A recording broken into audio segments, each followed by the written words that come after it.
I'm Elise Bean, and this is Zach Schramm, and we're here to share with you some tips we've learned over the years on how to draft a large report summarizing a congressional investigation. Both of us conducted oversight investigations for Senator Carl Levin at the Permanent Subcommittee on Investigations in the U.S. Senate. Over the years, our subcommittee issued a number of large reports, from 50 to 750 pages long, detailing our investigative results. They typically contained an executive summary, formal findings of fact and recommendations, background information, and the facts we uncovered. Large reports are a great way to present a full picture of your investigation, influence policymakers, and advance reforms. Large reports also take a lot of time and work.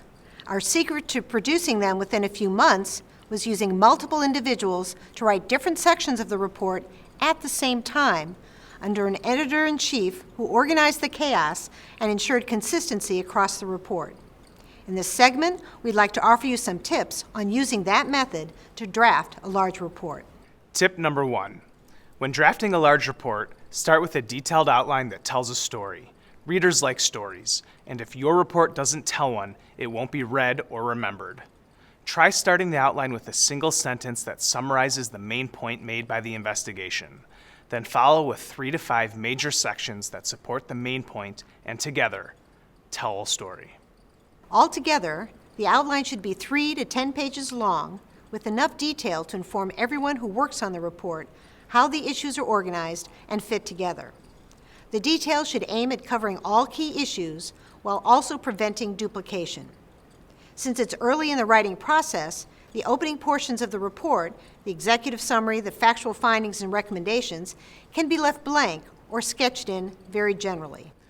Once the outline is on paper, the editor-in-chief should circulate it to the entire investigative team, get feedback, and revise it until every key issue has a spot in the outline and the outline has a logical narrative flow. Tip number 2, assign major sections of the report to specific individuals and set deadlines for them to turn in a first draft. Direct everyone to begin work simultaneously. Set earlier deadlines for easier sections and later deadlines for the more difficult ones. That will give the writers assigned to the harder sections more time to do the work and ensure drafts of the easier sections get to the editor-in-chief sooner. If possible, assign the sections to the investigators who handled the relevant issues during the investigation and are familiar with the facts, documents, and interviews. Senior staffers in charge of major sections can assign subsections to more junior staffers and oversee their writing. Tip number 3, take steps from day 1 to ensure the report will be written in a consistent way across the sections. Direct writers to use the same abbreviations, phrases, and terms that appear in the outline so everyone uses the same language. If someone comes up with better terminology later, which often happens, direct everyone to use the new phrasing. Circulate as soon as possible a sample citation sheet showing how footnotes should be formatted. Requiring everyone to use the same footnote format will save countless hours later. Also, decide key stylistic issues and require everyone to comply. Enforcing consistent terminology, style, and footnotes should be a major objective of the editor-in-chief when reviewing report sections. Tip number 4 is to instruct your writers to go heavy on the facts. That means beginning each section by detailing the facts uncovered by the investigation. A good approach is to go through the facts in chronological order, citing the available evidence, including documents, interviews, and data. In Levin reports, the majority of the text consisted of quoting documents in chronological order with a minimal amount of explanation in between for context. Quoting documents and interviews ensures you stick closely to the facts and minimizes errors. It also facilitates quicker writing. We recommend that writers write up the facts first and only afterward write the summary that goes at the beginning of the section. Tip number 5, go heavy on the footnotes. Because multiple writers will write different parts of the report at the same time, footnotes are critical to keeping track of where each writer got their information. Footnotes also make it easier to check the accuracy of factual assertions and resolve factual disputes. They make it harder for opponents to attack the report and increase the report's credibility with the media, policymakers, and the public. The Levin rule was to footnote virtually every sentence in a report except for the executive summary and the summary paragraphs at the beginning and end of each section. Tip number 6, identify and decide how to handle key factual issues. Every investigation and report has a small number of facts that are critical to its conclusions and implications.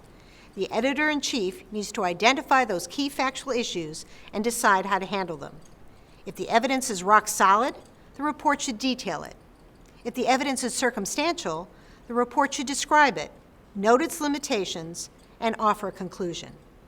If the evidence is inconclusive, the report should say so.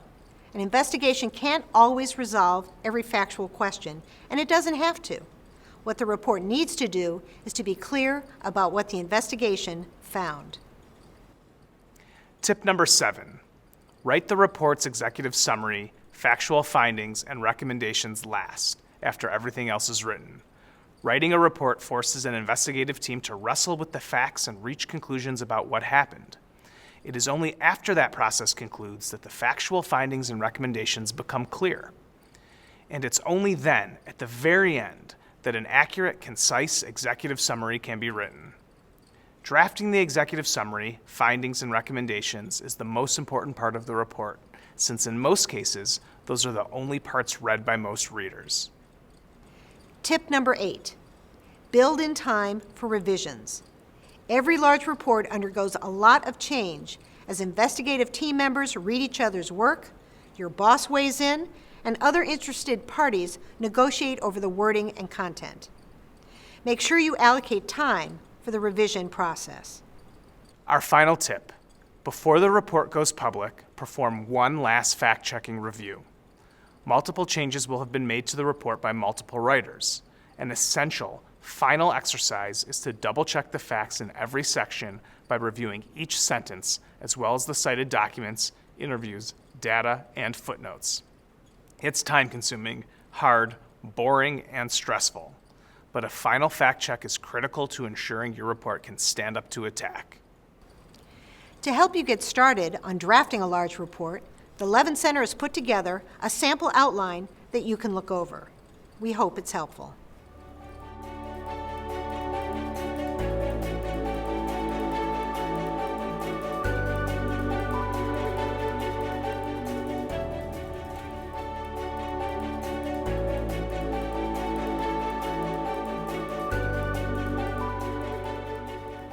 Long reports take a lot of work, but they're worth it because they provide an enduring, comprehensive source of information about your investigation. We hope these tips will help you set up an efficient process for writing reports that are accurate, readable, and useful.